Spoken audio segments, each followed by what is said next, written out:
Hare Krishna. Hello, everyone. Welcome.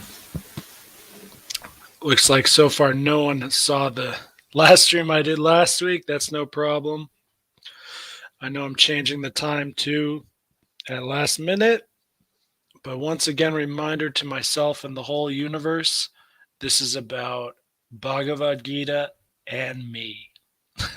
There's no other reason why I'm doing this, but anything else that may happen, that's good or bad, I'm ready to roll with it.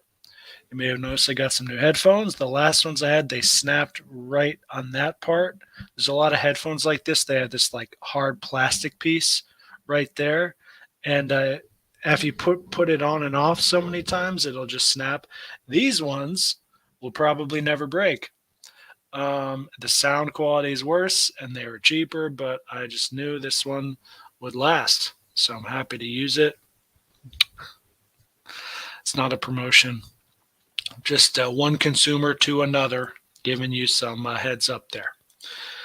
Krishna is God, as you can see below there. And yeah, let's begin. Same place we did last time. Once again, it's mostly practice for me, so when I hang out with these Hare Krishna people, I can have a better job fitting in. Not much of a mantra guy myself, but nothing wrong with it. Om Gyana Timirandasya Gyananjana Salakaya Chaksur Unmilitam Yena Tashmai Shri Gurave Namaha Shri Chaitanya Mano Bishtam Stapitam Yena Bhutale Svayam Rupa Kadamayam Dadati Sva Padantikam. My rhythm might be off on there, but at least it sounds good. I keep looking at myself instead of the camera, but then when I do this, the screen gets darker. Anyway, I need to practice this. I'm just going to look there, and I'm going to ignore what's happening there. Just look there. Okay.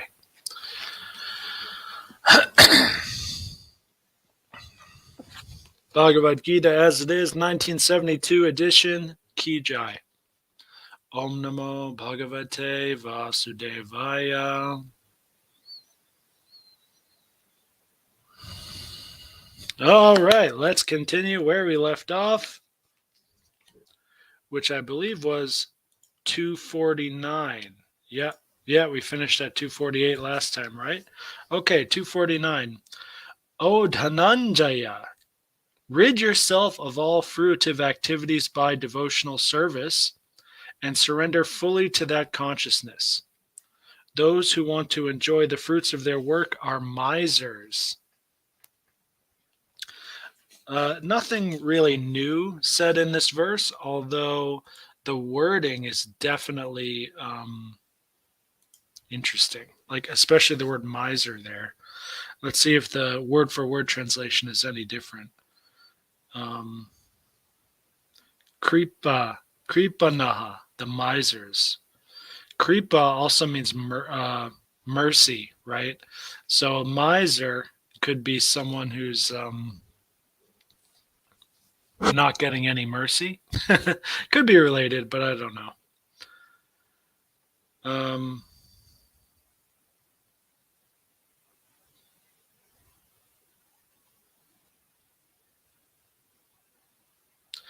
Okay, actually in the sloka it says Buddhi Yogat, and then Prabhupada translates that as on the strength of Krishna consciousness, and then in the translation it says devotional service.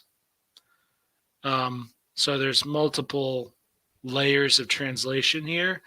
And once again, I'm not saying Prabhupada is wrong. I'm saying it's very good to understand the verse itself, to understand how Sanskrit works, and understand the Bhagavad Gita from that perspective, as well as how Prabhupada wants us to understand it, which is true and bona fide. But remember, Buddhi Yoga.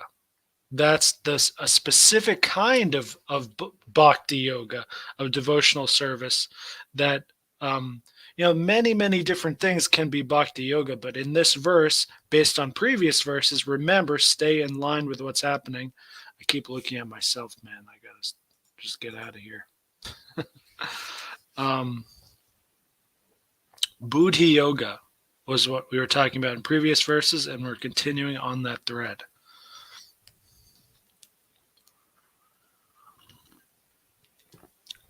One who has actually come to understand one's constitutional position as the eternal servitor of the Lord gives up all engagements save working in Krishna consciousness. And Buddhi Yoga means transcendental loving service to the Lord. Okay, once again, there's a lot of bias here from our glorious Bhaktivedanta Swami, because Buddhi Yoga means many different things. And yoga to Prabhupada and maybe all Gaudiya Vaishnavas in general, just yoga in general means connection with the Lord. Anything which isn't connected with the Lord isn't really yoga. Whereas there are other schools, Hindu and Buddhist schools, and maybe even like Christian and whatever, that work on improving consciousness, right? That could still be called yoga, although, in a more different sense. I was watching a video from Project Shivoham, great channel, recently, and he mentioned Buddhi Yoga as one of the main ways of, it's one of the main aspects of the self. So there's manas, the mind, and above that, ahankara, ego. Above that is buddhi, and then above that is chit. So buddhi is like the medium between our ego and this supreme pure consciousness. What's facilitating the relationship between those two is our buddhi. So Buddhi yoga in general, or maybe technically, could also just mean the yoga that practices attainment of that level of realization and consciousness. That's what I do. Like when I read these words and understand it myself, that's what I do. And I do get in trouble with other Hare Krishna ISKCON devotees because they, follow Prabhupada very strictly, how he is translating these things. And I just think I can't go against the language. That's the thing. I love language too much. I've spent too many years in China and other Asian countries to know that these languages are not to be messed with. What the word means, what the word says is what it means. And you don't want to mess with this stuff. Now, once again, I'm not saying Prabhupada's wrong. I'm saying in my mind, I'm always keeping both at the same time. Prabhupada's Gaudiya Vaishnav translation and understanding of this, which is true and even higher than the normal understanding. But I'm also remembering, like, what does the word buddhi mean? What does the word yoga mean? And then how do you compound the two to make a new term? Just basically according to language. Those are like two different ways of understanding that are both true at the same time. So to have a full understanding, we want at least those two understandings at the same time, if not more. So for more on this sort of thing, I'd recommend my Diksha Guru's book, what is it called? The Comprehensive Guide to the Bhagavad Gita and Literal Translation.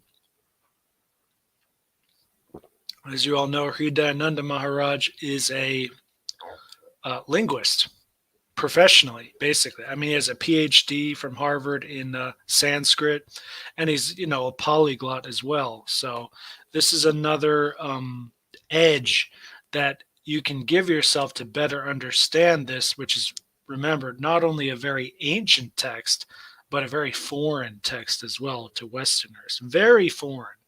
Don't pretend that this isn't totally different than everything coursing through your blood, because it is, pretty much.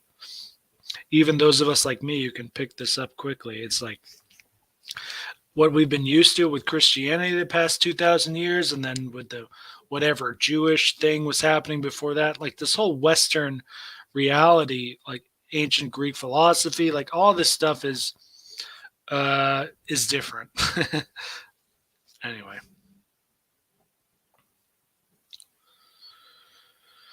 Such devotional service, or buddhi yoga, is the right course of action for the living entity. Only misers decide to enjoy the fruit of their own work, and this will bring them just further entangled in material bondage. Absolutely true.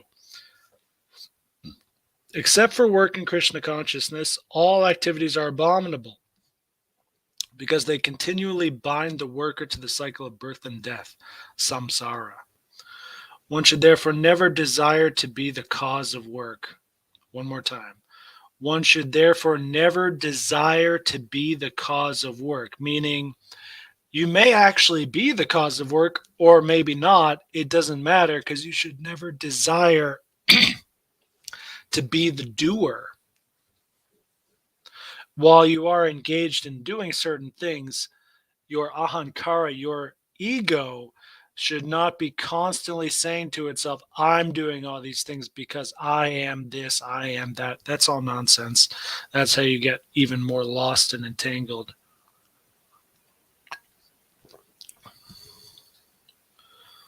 Everything should be done in Krishna consciousness for the satisfaction of Krishna.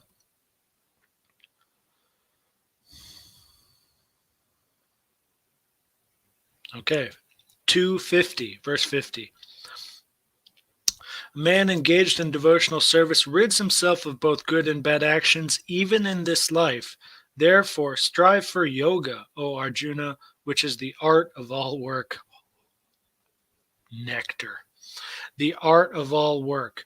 That is literally, technically, what yoga is. This isn't like some, platitude or exaggeration or, romanticization. This is actually what yoga is, technically.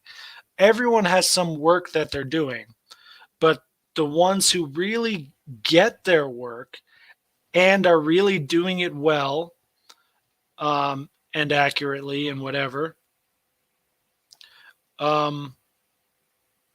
their particular work and work in general, and they're doing it with the most excellence, they are doing the art of work. They're making art of it. That is yoga.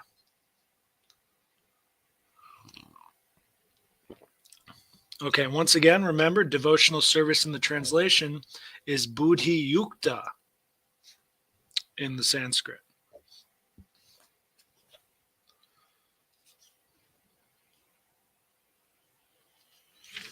Okay, very small purport there because nothing new really has been said, although it is important to note the poetic and beautiful, flowery language here, which is on purpose. It should be beautiful. This is God speaking. 51. The wise, engaged in devotional service, take refuge in the Lord and free themselves from the cycle of birth and death by renouncing the fruits of action in the material world. In this way, they can attain that state beyond all miseries. Okay, really important to note that in English, miser and misery is clearly connected, right? So if you're a miser, it means you're basically chasing misery out of ignorance or sin or something like that. So don't be a miser. Once again, buddhi yukta means devotional service here. In the Bhagavatam, Canto 10, Chapter 14, verse 58, it says, "For one who has accepted the boat of the lotus feet of the Lord, who is the shelter of the cosmic manifestation and is famous as Mukunda, or the giver of mukti, the ocean of the material world is like the water contained in a calf's hoof print. Parampadam, or the place where there are no material miseries, or Vaikuntha, is his goal. not the place where there is danger in every step of life. The boat of the lotus feet means the feet of the Lord. I believe this is what it means. The feet of the Lord actually take us somewhere. It's not. It's not a false idol. I mean, I don't know how else to say it. The proper worship and connection with the feet of the Lord um, does something in our hearts and as souls that actually gets us somewhere. It's not just like a mundane dharma that you just do over and over again because you've been told to do. It actually works because it's based on our constitutional position.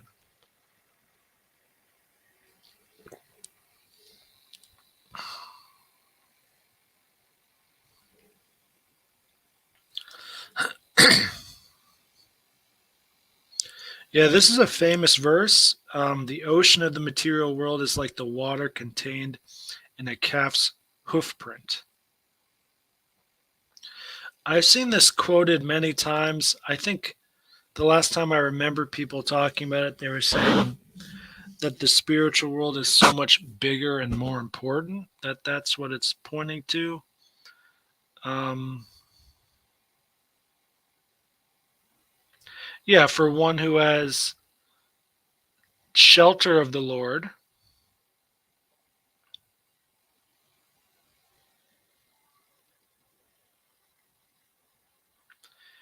and the Lord is Mukunda, one who gives mukti.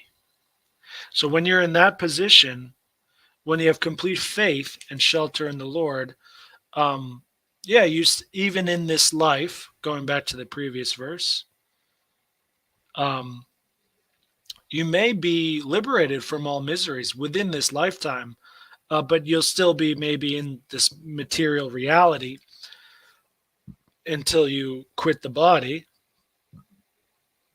But it's this whole physical existence is nothing but a little puddle of water in the hoof print.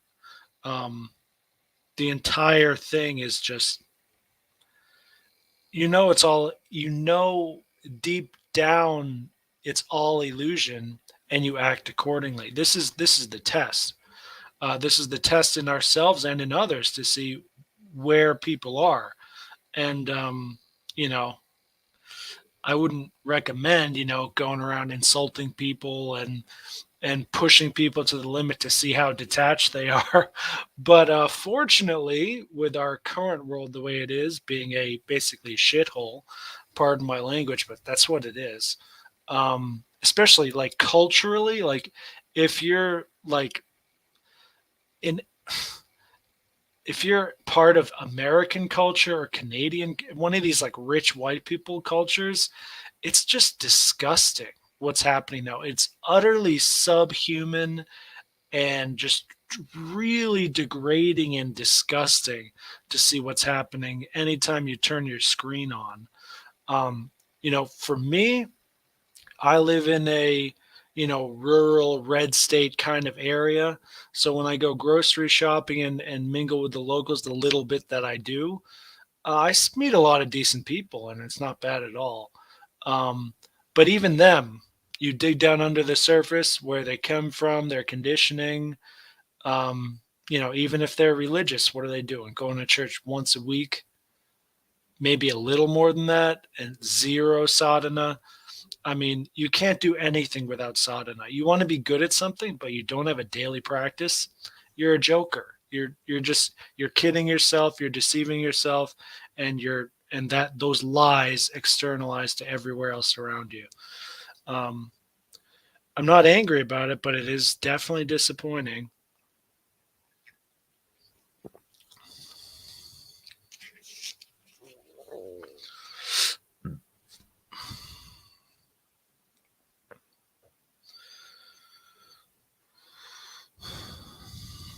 Yeah, miseries are everywhere.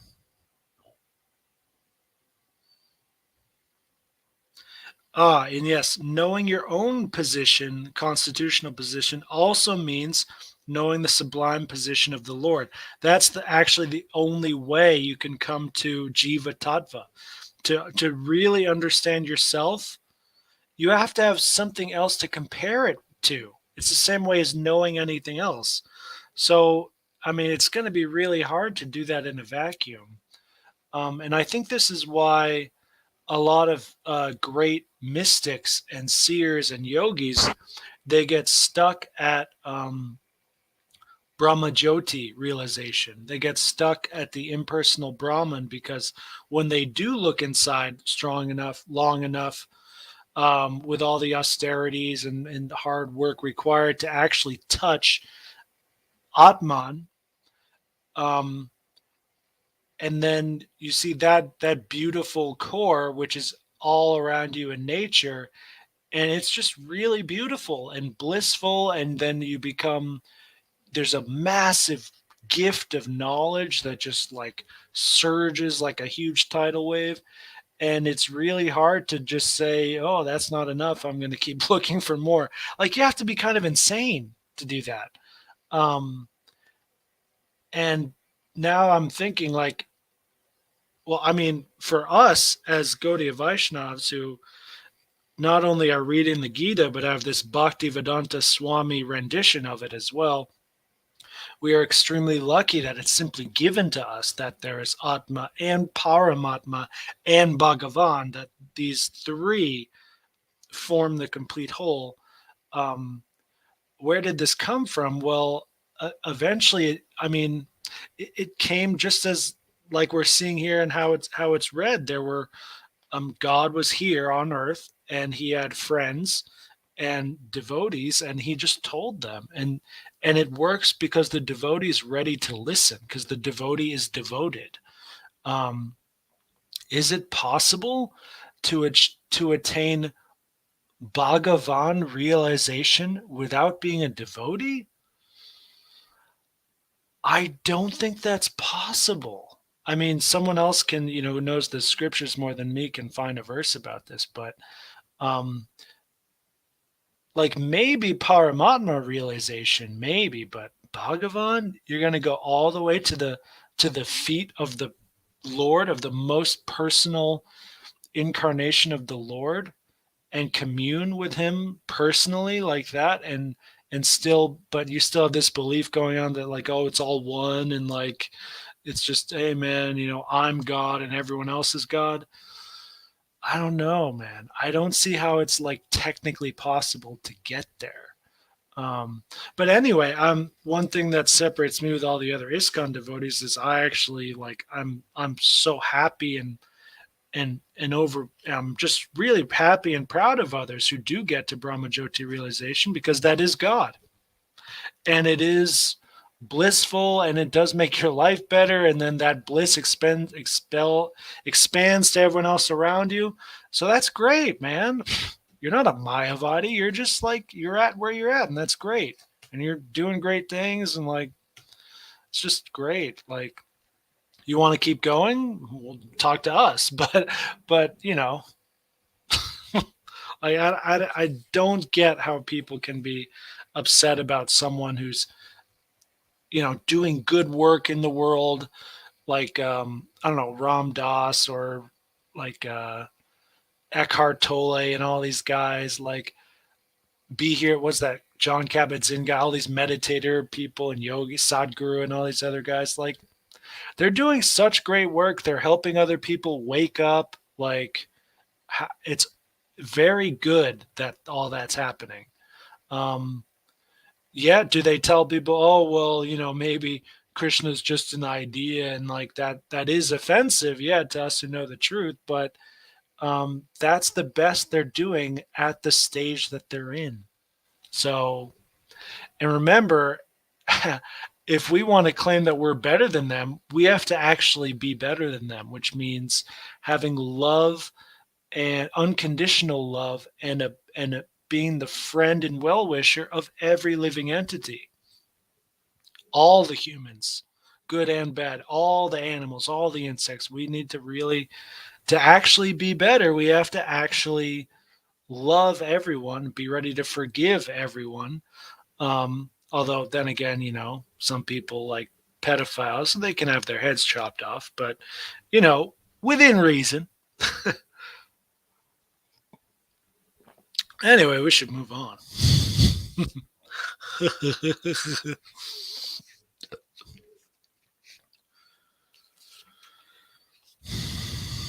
One who wrongly thinks that the living entity's position and the Lord's position are on the same level is to be understood to be in darkness and therefore unable to engage himself in the devotional service of the Lord. There it is. Prabhupada answered my question explicitly, although a bit strongly, saying in darkness. Um, yeah, I mean, you're wrong, but like impersonal Brahman is still Brahman. It's still a higher truth. So this is all relative. Just keep that in mind. Although the trap is like when you see everything as one, but you see yourself as humble and inferior to it, then it's okay. Then that's what happened with me. I had Brahmajyoti realization, but I never thought, "Oh, I'm God." No, I just I just saw God everywhere, and I was like, "Whoa!" But I never actually thought to look at myself and think, "Oh, then I'm that too," and I'm so great. For whatever reason, that just never happened with me. I've had really good teachers and different things. I'm just lucky, but um, in the next sentence, Prabhupada said, he becomes a Lord himself and thus paves the way for the repetition of birth and death. That's the problem. When you see everything as one, and that means you are the Lord, then you're in trouble. But one who understands his position is to serve, even if it's Brahmajyoti realization or Paramatma realization, or even lower than Brahmajyoti realization. If you're ready to serve and be humble and honest, you can always improve. This is why ethos and adhikari is very important. Even though, yes, it's possible to be a pure devotee with like a kanista low adhikari ethos, but is that okay for you? Do you really want to just like cheat? That's what it is. You're cutting straight to the top without doing all the austerities that so many others have done. You're gonna do that? You're okay with living yourself like that? I don't know, man. I'm not, but sometimes it just has to happen that way at the same time. It's not a personal thing.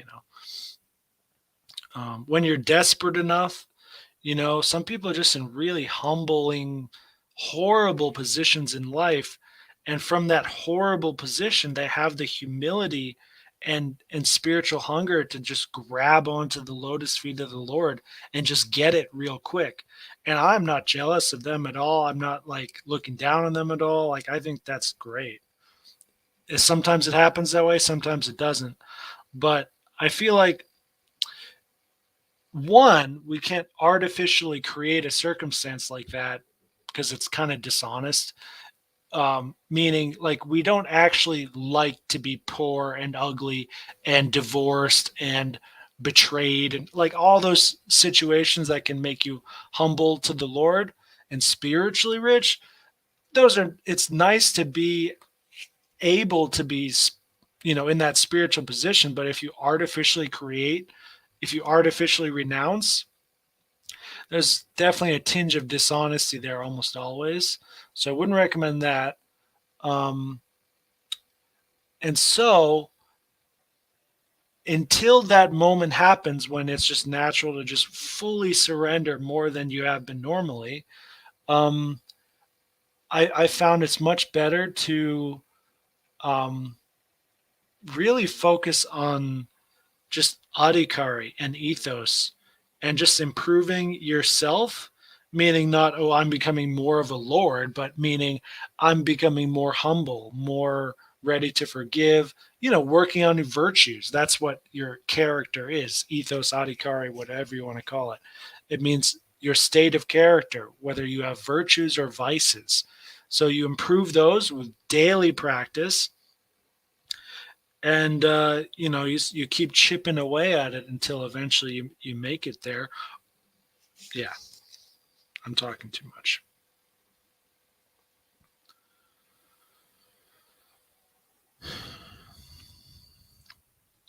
Nice. Service for the cause of the Lord is called karma yoga or buddhi yoga, or basically devotional service.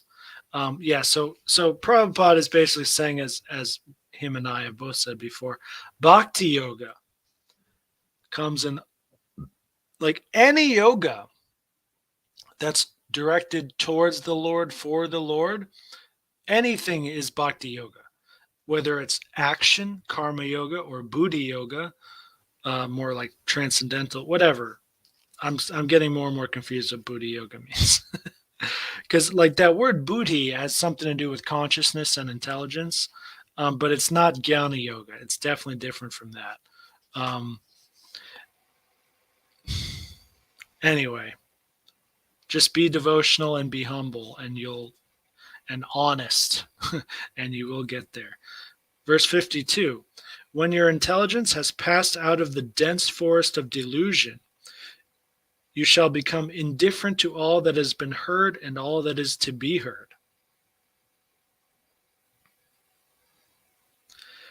Okay, the main word here is indifferent.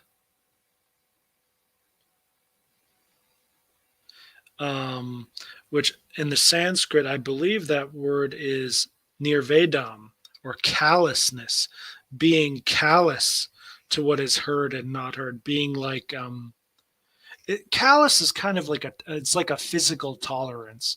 So this is like a spirit, like a psychological or spiritual tolerance to whatever people say.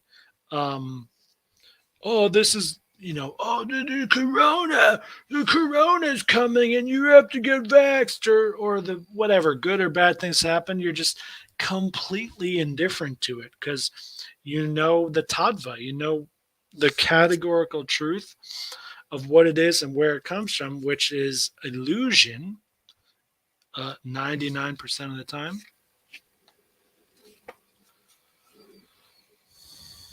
Oh, good purport here.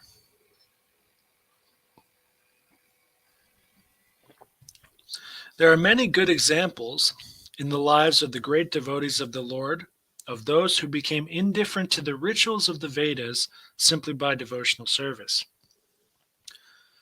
So when a person factually understands Krishna and his relationship with him, he naturally becomes indifferent to all these rituals and fruitive activities. And this was spoken by Sri Madhavendra Puri in our Acharya line. O Lord, in my prayers 3 times a day, I'll glory to you, bathing.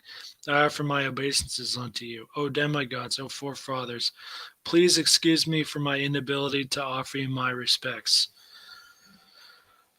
Now, wherever I sit, I can remember the great descendant of the Yadu dynasty, Krishna, the enemy of Kamsa, and thereby I can free myself from all sinful bondage. I think this is sufficient for me.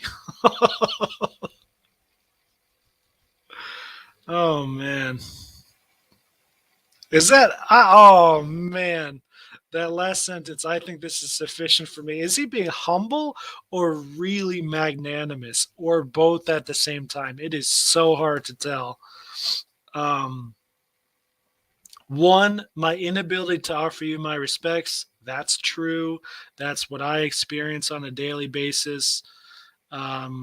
Too much mercy bestowed on me. I'm not able to pay it back. I'm literally, I accept this to the point of sahajiism, where like I just go, oh, I guess I'm not going to bother with doing all these like different like bhakti yoga rituals. It's exactly what Prabhupada's talking about. I'm not being indifferent to all these rituals. You can still continue to do them. It doesn't mean do them or don't do them. It means being indifferent to them because you have factual understanding of the relationships here. And simply remembering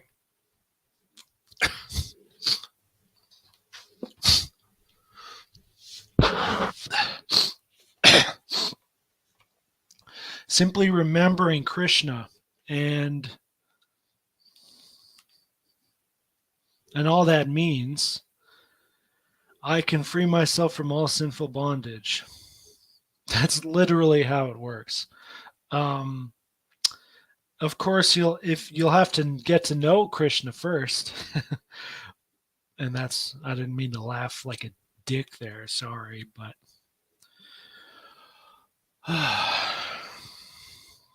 it's really simple.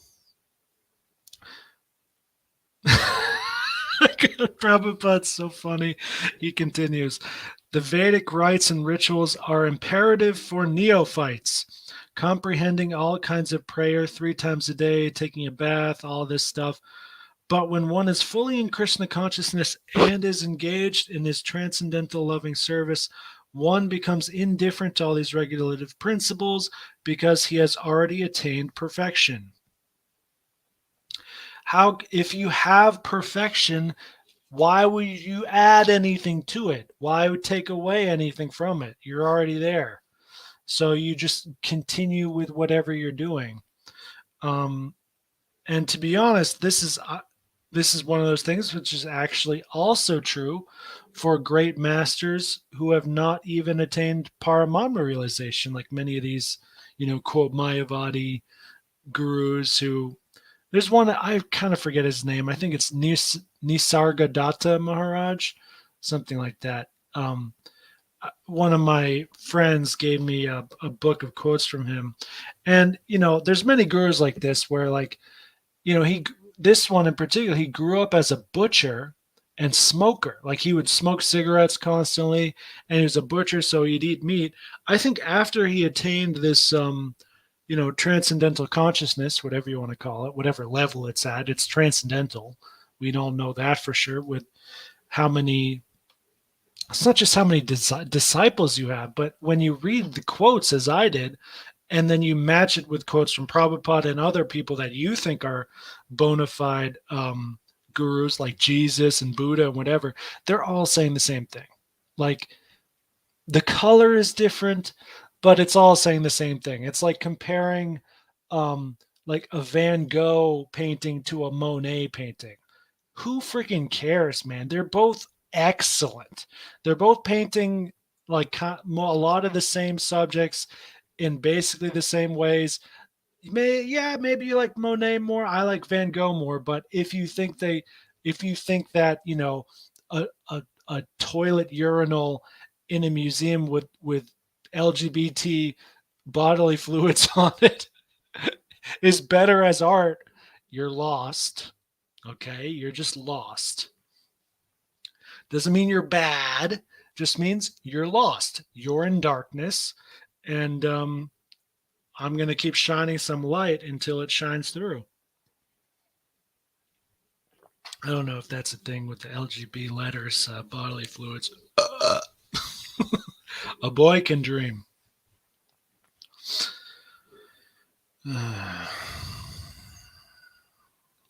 If one can reach the platform of understanding by service to the Supreme Lord Krishna, he has no longer to execute different types of penances and sacrifices as recommended in revealed scriptures. And similarly, if one has not understood that the purpose of the Vedas is to reach Krishna and simply engages in the rituals, then he's uselessly wasting time in such engagements. Persons in Krishna consciousness transcend the limit of Sabda Brahma, or the range of the Vedas and Upanishads. I would be very curious to translate Sabda Brahma. But I'm guessing it means basically that, the Vedanta concerning Brahma as opposed to Bhagavan. I really wish I had a more advanced devotee here who could help me with all the Sanskrit stuff.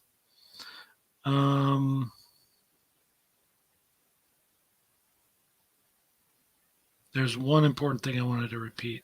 Oh yeah, so that person who doesn't know that the whole point of this is to reach Krishna, but simply engages in the rituals, is wasting his time.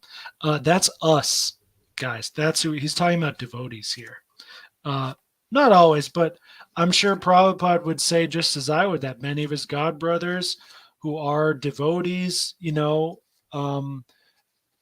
just forgetful. It happens with me. It happens with everyone I've seen where like you have good intentions, you're good and all this stuff, but you just get in the habit and you're just doing the same rituals all the time. And you're actually forgetting the goal. The goal is to just get Krishna. That's the goal. Um, and if the rituals that this is a bigger problem when you burn out, when you take on too much mundane dharmas, not mundane, I mean, they can be spiritual dharmas, whatever. You take on too many obligations and then you have trouble completing those obligations. And so then your consciousness focuses more on just getting stuff done than I'm happily doing this for Krishna. As soon as you sacrifice, I'm happily doing this for Krishna, for, oh man, I got so much shit to do and I just got to do it. You lost. You lost the game and you're simply wasting your time. And yeah, you could say, well, doing this Brahminical seva and all this is better than getting fruitive work. Yeah, that's true. In the next life. Like, yeah, because, like in this life, if you are just wasting your time, you might as well waste time, I don't know, like playing around with real estate, financing, or I don't know, doing something that actually makes some immediate, fruit for you here. Um, but even if you don't, and you're doing all this Brahminical work, like with fault and sahajya or unconsciousness or whatever, you'll still get benefits, but maybe not in this lifetime, because that's what I've noticed from hanging around with all these Prabhupada disciples here, and I know they're devotees too, Guru Coolies and others. There's many people have been doing this for like so many years, and there's just so little mercy in their lives. They're stressed out, they're suffering, they're just suffering, and they're fearful, like a lot, like more than many karmis I meet. And it's like, you're doing it wrong. This is a spiritual science. That means if the tools and the techniques and the experiment is not getting the right result, you fucked up. You have to try it again differently. You don't just keep doing the same thing. And it's nothing personal. You just like, this is why I'm a big proponent of judo and other difficult hobbies like this, because they physically force you to keep trying a different thing. Because if you keep like doing the same move on me, I'm going to start to see the pattern and then interrupt that pattern, get the edge on you, and then you're flat on the ground. And it sucks being humiliated like that, but that's going to keep happening until you get it, and then eventually you can turn it on me and I'll be on the ground, and then we can both shake hands and have fun. Haribo. 54. Little time check here. Oh, we haven't been going that long. 44 minutes. Okay, but can't go too much longer. 54. When your mind is no longer disturbed by the flowery language of the Vedas, and when it remains fixed in the trance of self-realization, then you will have attained the divine consciousness. Okay, this verse from Krishna's words himself is exactly what Prabhupada is talking about in this second half of the purport I just read. Being indifferent to all that is heard or being heard means also being indifferent to all these rituals. And the rituals is what Krishna means by flowery language of the Vedas. There's all these, I know certain austerities are harder than others, but if you look at everything from the Vedas at just face value, it's just flowery language. And if you're not doing it for the ultimate purpose and bona fide purpose, then it's no different than any other flowery language. You can do the same thing with Harry Potter or Star Wars. Will there be a huge difference? Maybe not. I mean, according to Krishna and Srila Prabhupada, not really. Am I missing something here?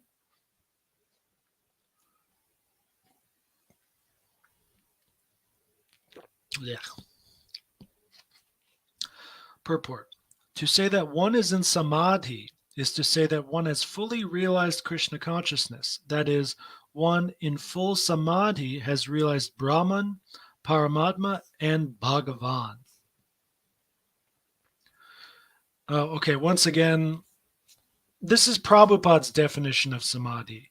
That term itself is used differently in other paramparas within Vaishnavism, other Hindu sects and Buddhist sects. So for many Buddhists and impersonalists, being in samadhi means being in Brahma Jyoti realization only, Brahman realization only. We should just understand what this word means. Now, I don't know if Adi is the same as like Adi original, but Sam, I do know that prefix Sam in Samadhi and so many other words. What are other examples? Anyway, Sam means not connected. Man, now I'm getting all languages all mixed up. I'm pretty sure. Yeah, it's like connect. Like some is the prefix sin in English, syn, like synergy, synchronicity, is comes from the same Sanskrit sam, which in all those words, what does it mean? Like sync. Um, your consciousness gets fully synced. Samadhi basically just means the final state in the yogi's path of pursuing highest states of consciousness. So for us, because we know Brahman and Paramatma and Bhagavan, so for us, that is samadhi, means going all the way up and attaining the highest perfection of Bhagavan consciousness. So in that sense, note to self, I should not say to other Krishna devotees, which I have before, once or twice before, that I attained samadhi consciousness. That's not true. I never attained Bhagavan consciousness. Close, but not there. Not if my understanding is correct and samadhi is the absolute end. I'm not there yet, obviously.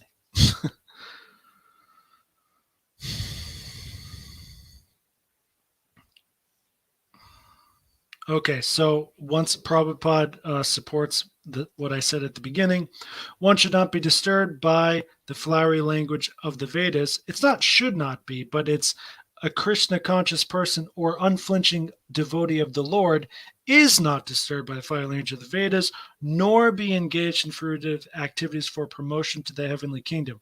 These are synonymous. Even though Krishna mentions just the flowery language, that's um, practically the same as saying fruitive activities for promotion to the heavenly kingdom. And one example of fruitive activities for promotion to the heavenly kingdom is rituals, is Brahminical rituals that you're not thinking about Krishna when you're doing them. You will get benefits from that and go to heaven and all this stuff, but that's not Krishna. That's something else.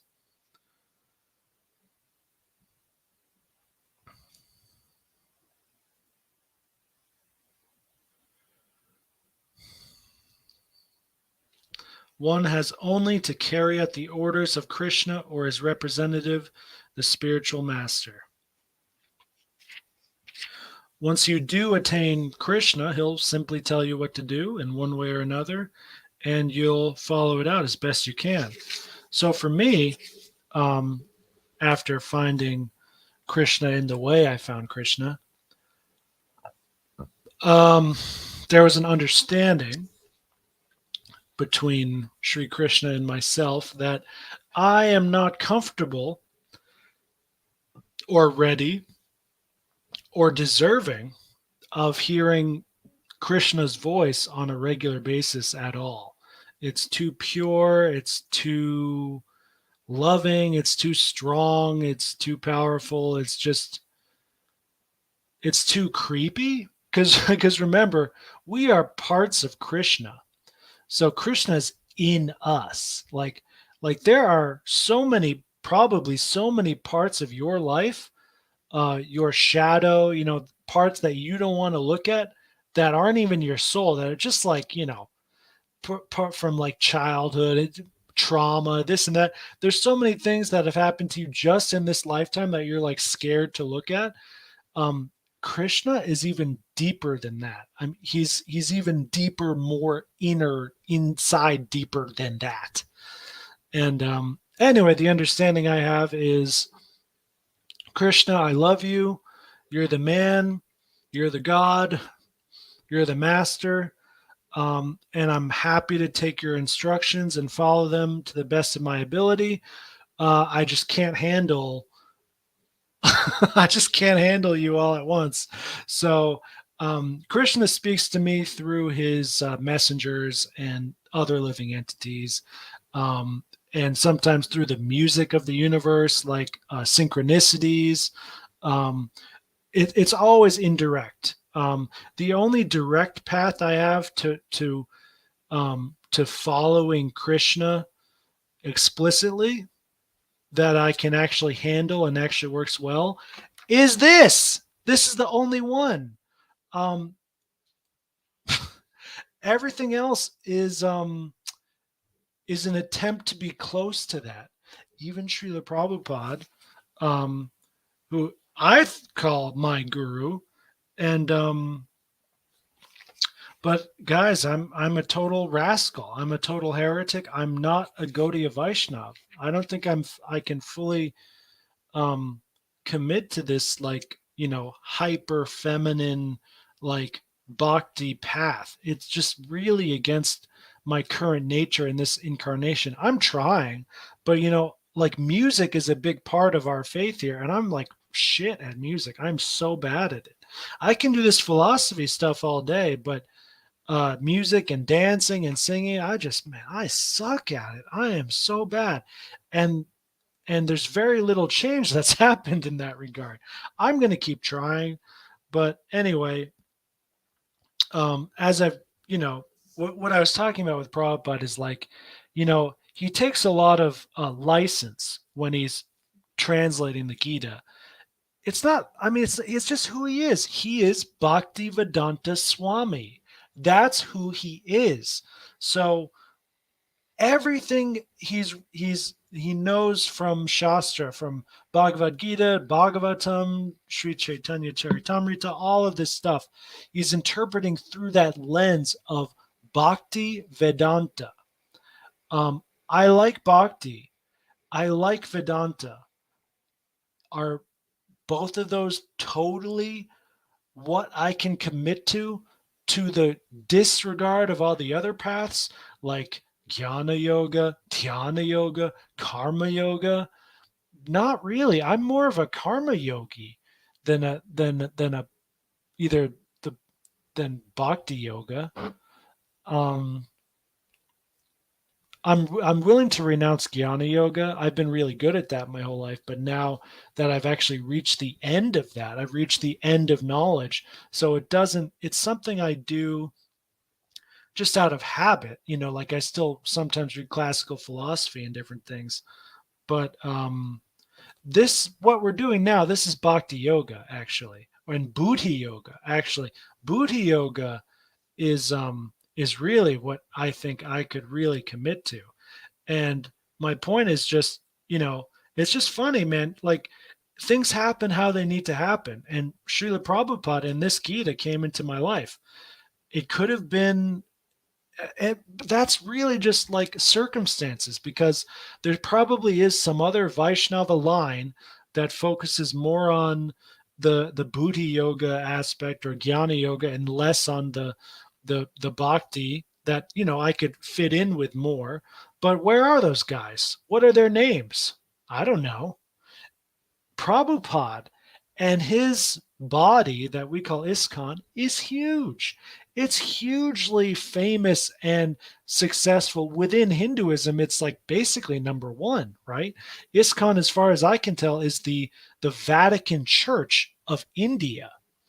Um, and so I had to like there was no way around it as far as I can tell from on how to getting introduced to these things. Like um anyway,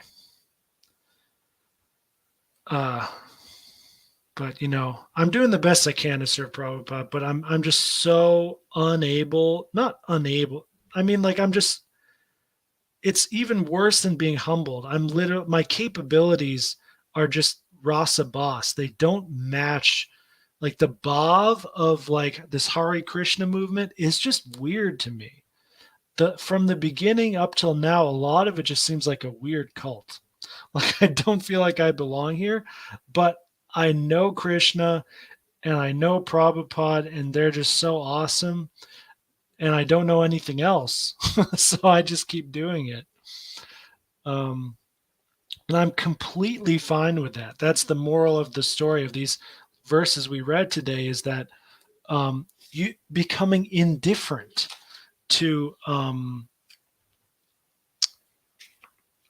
we'll do one more becoming indifferent to all the rituals and the rituals also includes which institution are you a part of. Oh, are you Gaudiya math? Oh, are you ISKCON? Oh, are you Ritvik? Ooh.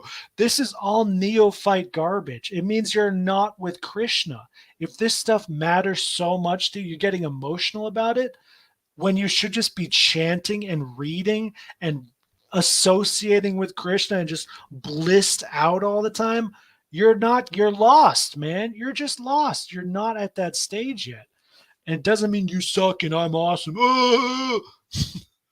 It's this is I just read it. It's right in there. What are you following this or are you following the GBC or this guru, that guru? Whatever, man. Like Shastra Praman. That's what we're trying to do here. Okay, one more, then I'll get out of your hair. 254. Arjuna said, what are the symptoms of one whose consciousness is thus merged in transcendence? How does he speak and what is his language? How does he sit and how does he walk? Very important question from our number one disciple here. Of course, Arjuna is probably smart enough to know that the answer to this question will determine how he should act, what he should look for in others, basically, how to behave and how to think in general.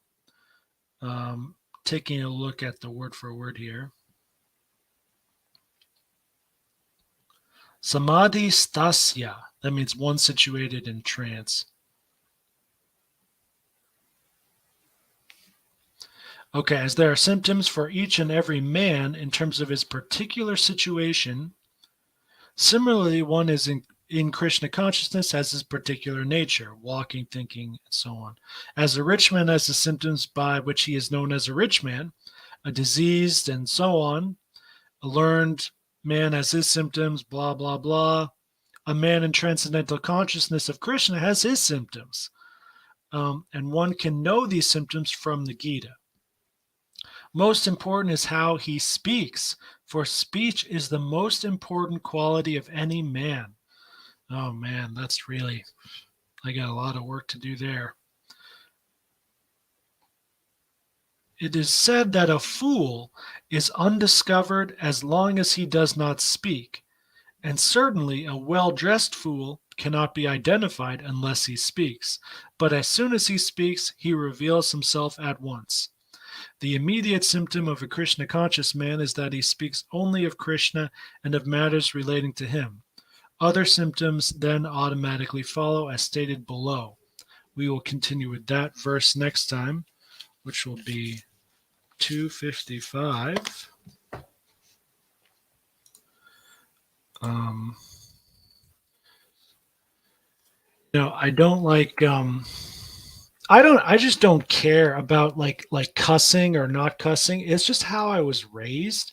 And considering how the English language in general is such a complete joke, um, like I love the idea because your austerity in speech is a real thing, and like someone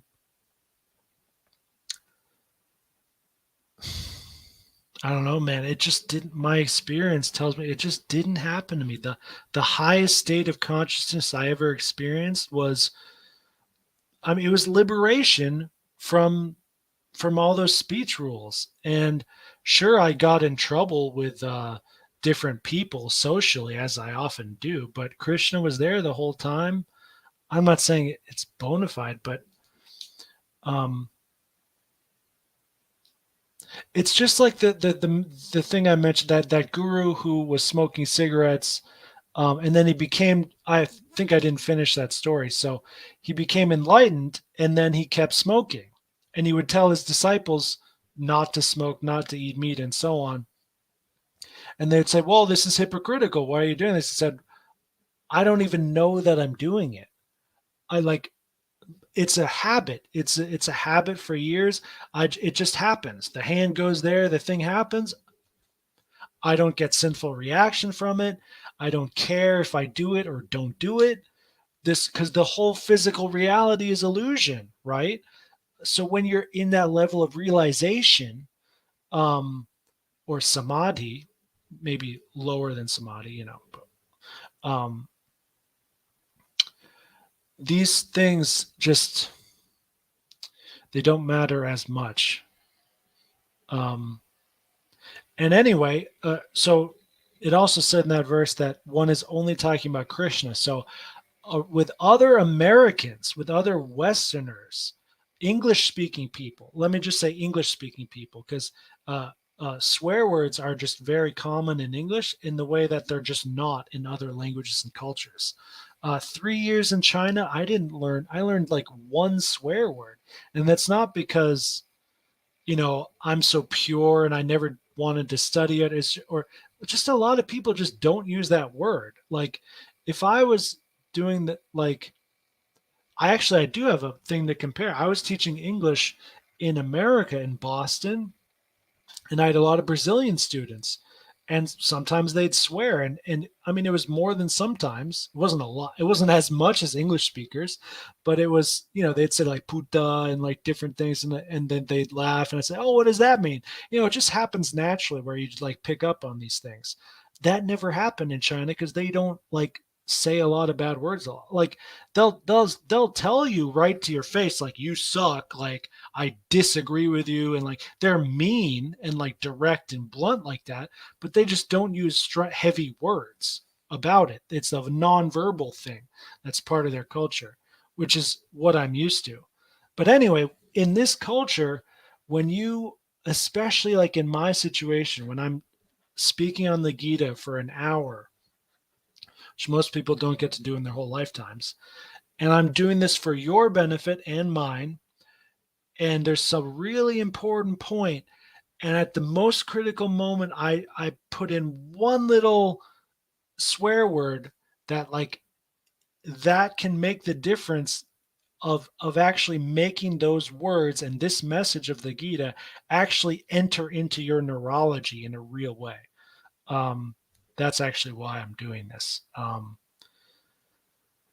Anyway, like I said before, I'm a heretic. I'm rascal number one. So if you want to be, the next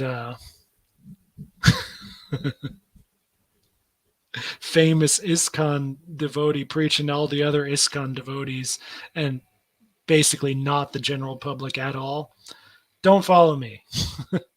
That's not what this is about. That's not why I'm here right now. I hope that's not why you are here right now. I am. I was, the whole reason I was inspired to do this in the first place, I think, was Srila Gora Haridas, who's doing the same thing. He'll just live stream all the time, and he'll just start doing japa. Like he just does Krishna consciousness and the camera's on. That's all he does. And because he's advanced enough, people like me see that and go, oh shit, man, there's like Shakti there. It's like he doesn't always talk about things I want to talk about, whatever, but there's just Shakti there. So I'm like, whoa. And like I would binge his live streams for a while. I didn't do that with anyone else. No ISKCON devotees, I'm like that. Only my Diksha Guru. Everyone else, I just get bored so fast because they don't have Shakti, man. They're not actually with Krishna. They're with the rituals about Krishna, and they're really hard rituals. So it's easy to get stressed out. And once you get good at them and you're living in a temple, then people say, "Oh, wow, we can really count on him. Let's get him to do more seva." And then you'll be too nice. You can't say no, and then it's natural. It happens, but it's not it, man. That's not it. I think Srila Prabhupada came into one of Gaurahari's dreams and he said, "Yes, what you are doing, this is correct, and you must continue." And this makes perfect sense to me. This is for, it's like, think about it. In our current media climate and culture, just being honest, directly honest, with no expectation of any fruit from it, and speaking about God for an hour. That's it. That's what he did. That's what I'm doing. This is exactly what we are commanded to do, and this is what we are doing. And I hope you'll come around next time. Haribol.